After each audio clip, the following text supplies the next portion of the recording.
আসসালামু আলাইকুম শিক্ষার্থী বন্ধুরা, আশা করি সবাই বেশ ভালো আছো। আমরা পড়ছিলাম অভাগী স্বর্গ গল্পটি।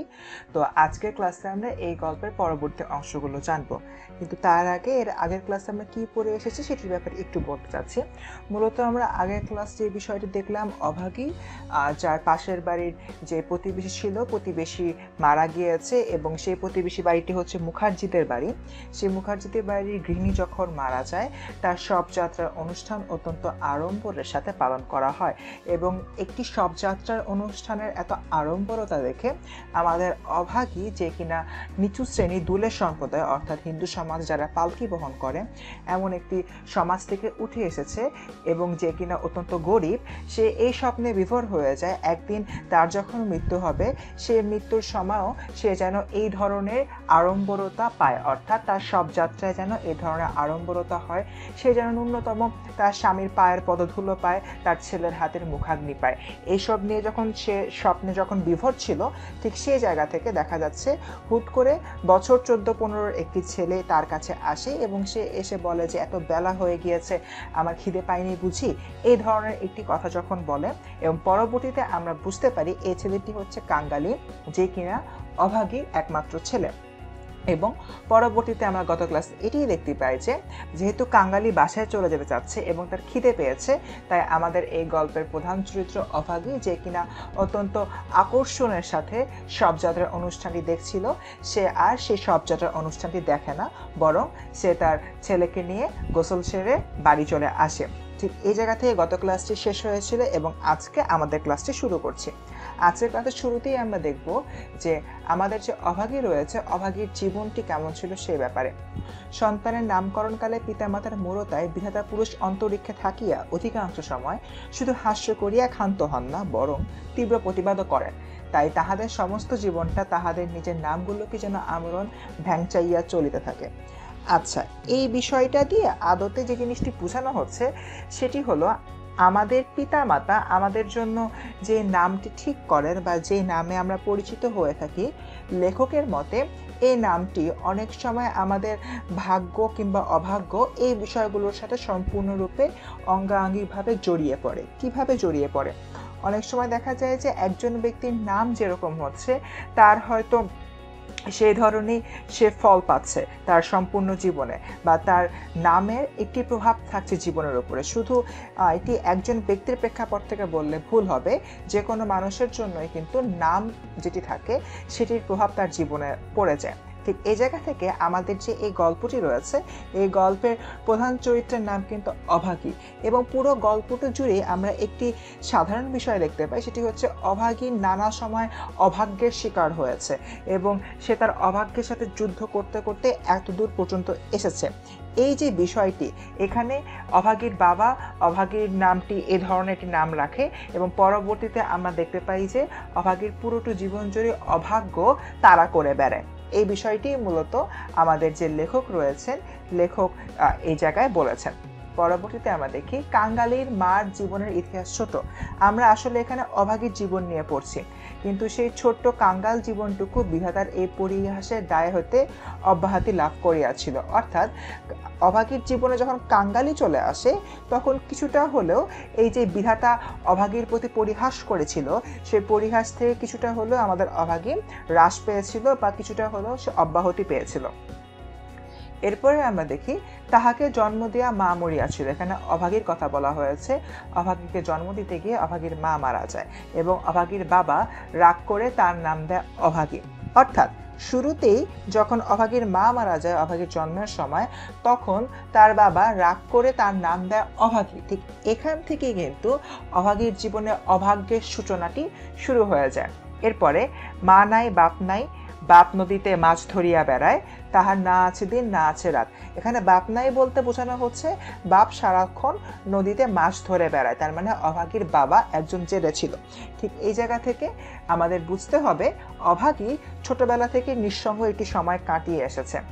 তবু যে কি করিয়া ক্ষুদ্র অভাগী একদিন কাঙ্গালির মা হইতে বাঁচিয়া রহিল সে এক বিস্ময়ের বস্তু। এইমাত্র যে কথাটি বললাম, অভাগী খুব ছোটবেলা থেকে নিঃসঙ্গতার সাথে বেড়ে উঠেছে। ঠিক এমন একটি অবস্থায় মূলত একজন মানুষের বেঁচে থাকায় অনেক বেশি কষ্টসাধ্য হয়ে যায়, কিন্তু তার বিপরীতে আমাদের যে অভাগী রয়েছে, অভাগী কিন্তু এখন কাঙ্গালির মাতে পরিণত হয়েছে, অর্থাৎ কাঙ্গালি নামক একটি সন্তান তার রয়েছে। এই যে তার এই ধরনের জীবন যুদ্ধের পাশাপাশি যে সে একজন সন্তানের মা হিসাবে বর্তমানে গড়ে উঠেছে, এই বিষয়টি অনেক বড় বিস্ময়ের।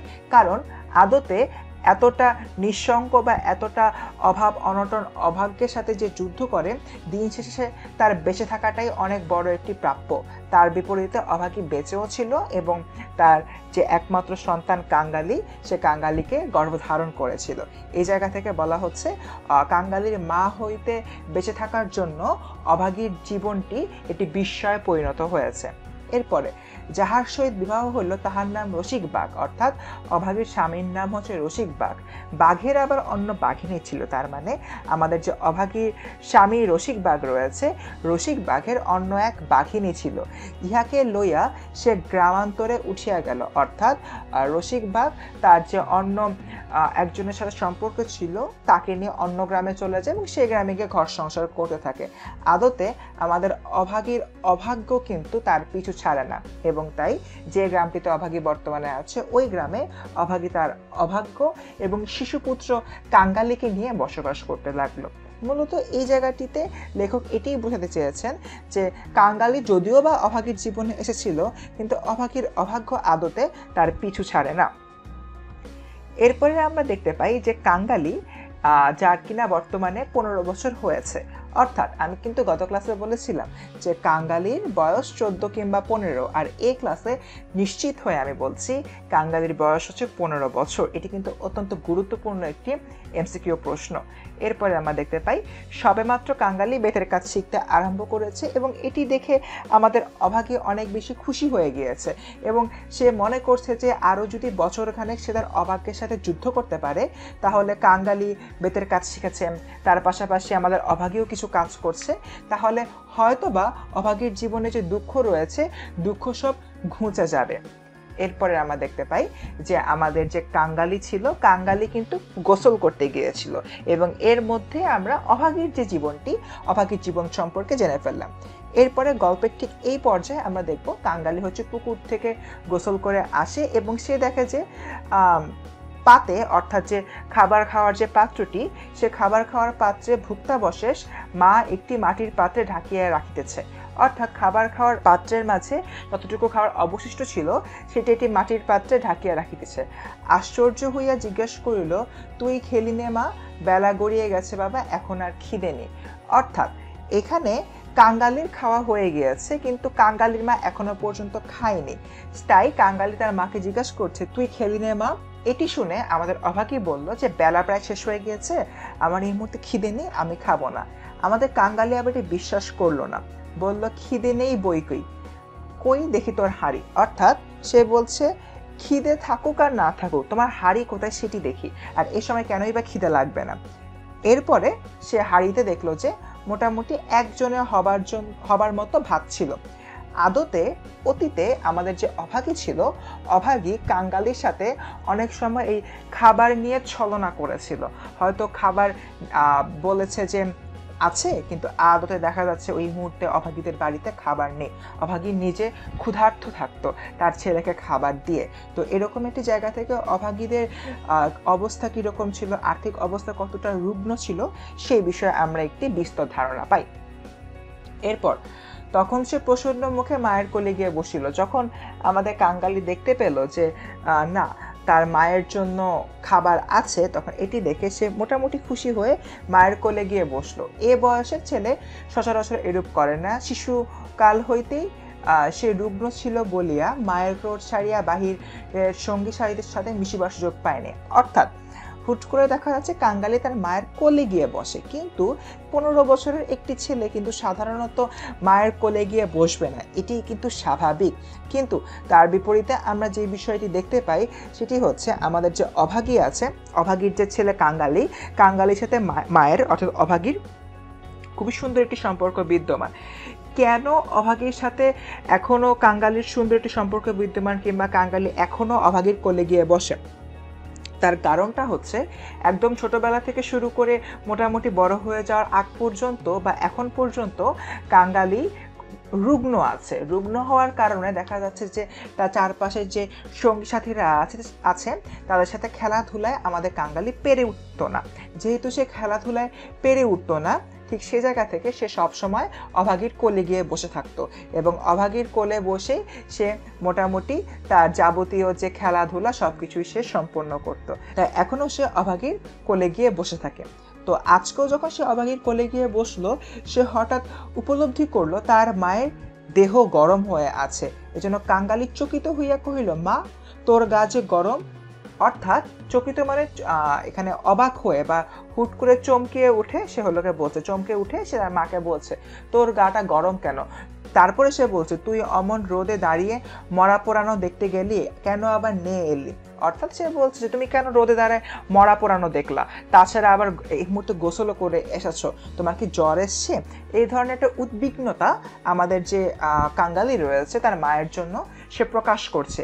এমত অবস্থায় আমাদের অভাগী শশব্যস্ত হয়ে বা খুব তাড়াহুড়া করে ছেলের মুখে হাত দিয়ে বলল বা ছেলের মুখে হাত চাপা দিয়ে বলল, ছি বাবা, মরা পোড়ানো বলতে নেই, পাপ হয়। অর্থাৎ ওখানে যে একজন মৃতদেহকে পোড়ানো হয়েছে, আমাদের কাঙ্গালি সেটিকে বলছিল মরা পোড়ানো, কিন্তু আদতে সেটিকে আমরা মরা পোড়ানো বলতে পারবো না, কারণ হচ্ছে এতে বলে পাপ হয় এমন একটি ধারণা অভাগী পোষণ করত।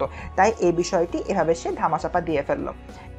এরপরে অভাগী আরো বলছে, সতী লক্ষ্মী মা ঠাকুরন রথে করে স্বর্গে গেলেন।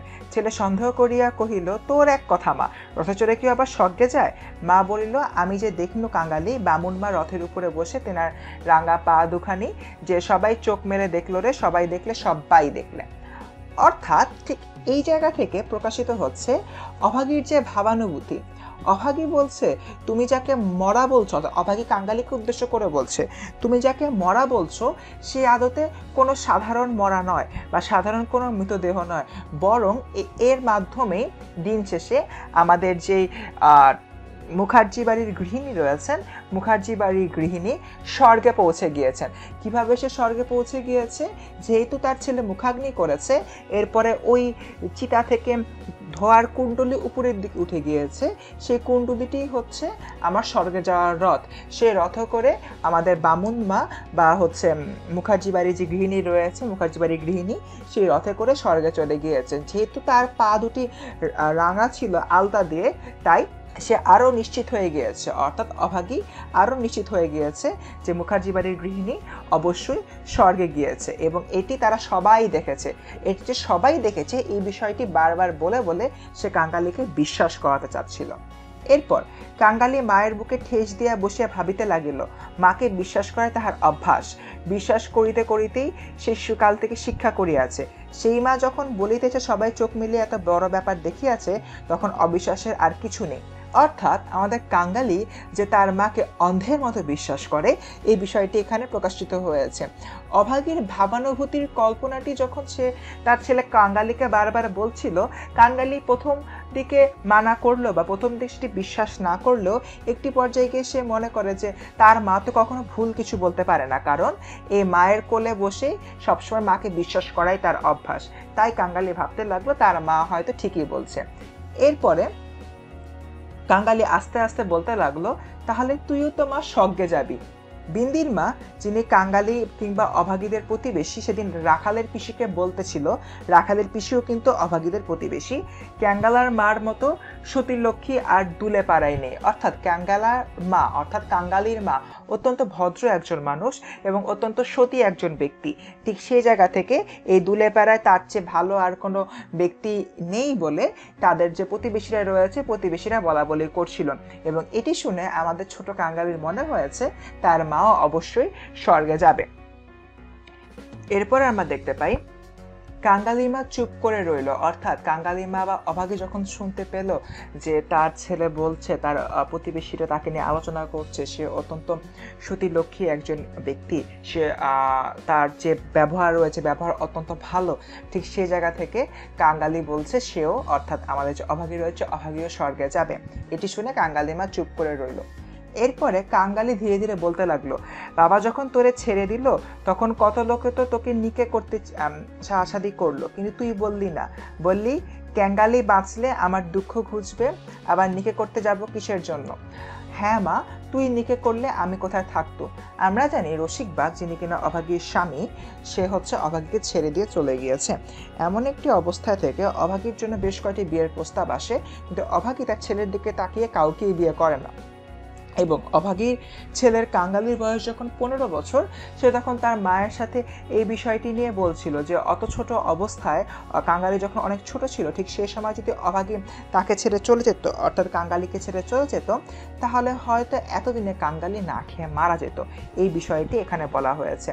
এরপরে মা ছেলেকে দুই হাতে বুকে চাপিয়া ধরিল। বস্তুত সেদিন তাহাকে এ পরামর্শ কম লোকে দেয়নি, এবং যখন সে কিছুতেই রাজি হইল না, তখন উৎপাত উপদ্রব তাহার প্রতি সামান্য হয় নাই। সে কথা স্মরণ করিয়া অভাগীর চোখ দিয়ে জল পড়িতে লাগিল। ছেলে হাত দিয়ে মুছাইয়া দিয়া বলিল, কেতটা দিব মা সুবি।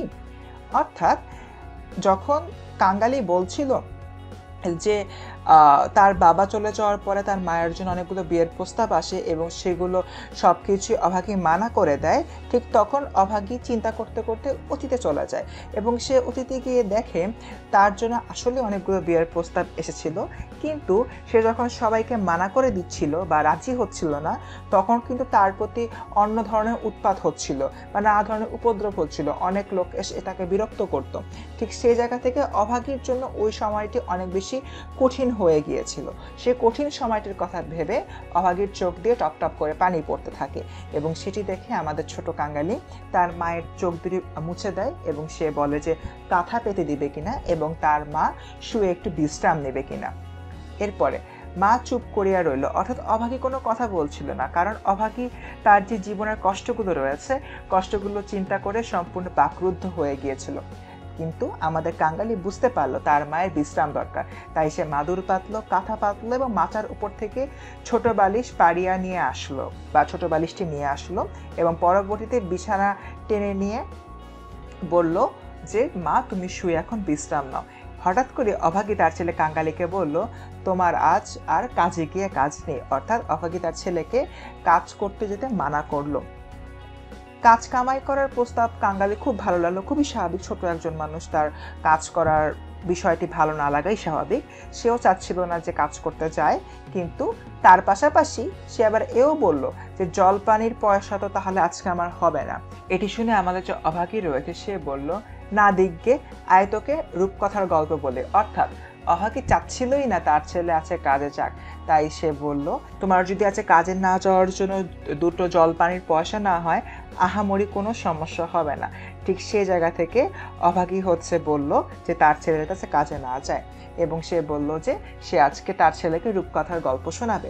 ঠিক এই জায়গা থেকে আমাদের কাঙ্গালি খুব বেশি প্রলুব্ধ হয়ে গেল এবং সে তৎক্ষণাৎ তার মায়ের বুক ঘেঁষিয়া শুইয়া পড়ল। অর্থাৎ কাঙ্গালি তার মায়ের কাছে চলে গেল এবং রাজপুত্র এবং কোটাল পুত্র নিয়ে অভাগী তার ছেলেকে গল্প বলতে লাগলো। কিন্তু আসলে অভাগীর শরীর ধীরে ধীরে খারাপ হচ্ছিল, তাই অভাগীর শরীর ধীরে ধীরে খারাপ হওয়ার কারণে সে কল্পনার জগতে চলে গিয়েছিল এবং সম্পূর্ণ একটি ঘোরের মধ্যে পড়ে গিয়েছিল। সেই ঘোর থেকে সে একের পর এক রাজপুত্র কোটাল পুত্র নিয়ে রূপকথা রচনা করছিল এবং রূপকথার গল্প শুনিয়ে তার ছেলেকে কল্পনার রাজ্যে ভাসিয়ে ফেলছিল। ঠিক সেই জায়গা থেকে কাঙ্গালি তার মায়ের বুক পরম আদরে পরম নির্ভর একটি অবস্থা থেকে জড়িয়ে ধরে সম্পূর্ণরূপে তার মায়ের সাথে মিশতে যায়। অর্থাৎ শিক্ষার্থী বন্ধুরা, আজকের ক্লাসে মূলত আমরা অভাগীর জীবনের যে কষ্টগুলো সেগুলো জানলাম, কাঙ্গালির সাথে অভাগীর যে খুব সুন্দর একটি সম্পর্ক বিদ্যমান সেই বিষয়টিও বুঝতে পারলাম, এবং অভাগীর যে একটি অদ্ভুত লিপ্সা রয়েছে স্বর্গে যাবার জন্য মৃত্যু, সেই বিষয়টির ব্যাপারে আজকে আমরা জানতে পারলাম। শিক্ষার্থী বন্ধুরা, দেখা হচ্ছে পরবর্তী ক্লাসে। সেই পর্যন্ত সবাই ভালো থেকো, আসসালামু আলাইকুম, এবং অবশ্যই টেলমি স্কুলের সাথে থেকো।